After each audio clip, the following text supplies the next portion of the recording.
ഈ കാണുന്ന വലിയ വലിയ ഫ്ളാറ്റുകളിലും ഷോപ്പിംഗ് മാളുകളിലും IT പാർക്കുകളിലൊക്കെ നിങ്ങൾക്ക് പാർട്ട്ണർഷിപ്പ് വേണം. അതിന് കോടികളൊന്നും വേണ്ട. 10,000 രൂപ ഉണ്ടെങ്കിൽ നിങ്ങൾക്ക് ഇതുപോലത്തെ ബിൽഡിംഗ്സിന്റെ ഓണർ ആവാം. എങ്ങനെയെന്നല്ലേ? വളരെ സിമ്പിളായി ഞാൻ പറഞ്ഞുതരാം.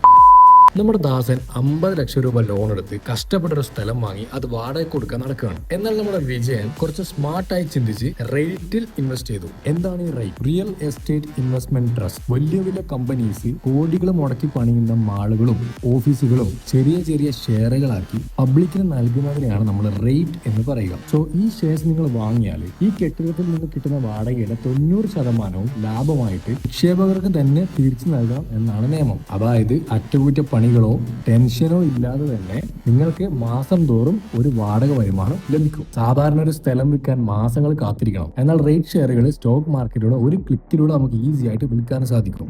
റിയൽ എസ്റ്റേറ്റ് സ്മാർട്ടായി ഇൻവെസ്റ്റ് ചെയ്യാൻ ഇനി റേറ്റുകളെ കുറിച്ച് പഠിച്ചാൽ മതി. കൂടുതൽ ഇൻഫർമേഷന് റേറ്റ് എന്ന് കമന്റ് ചെയ്താൽ മതി. അപ്പോൾ അടുത്ത വീഡിയോയിൽ കാണാം. ബൈ.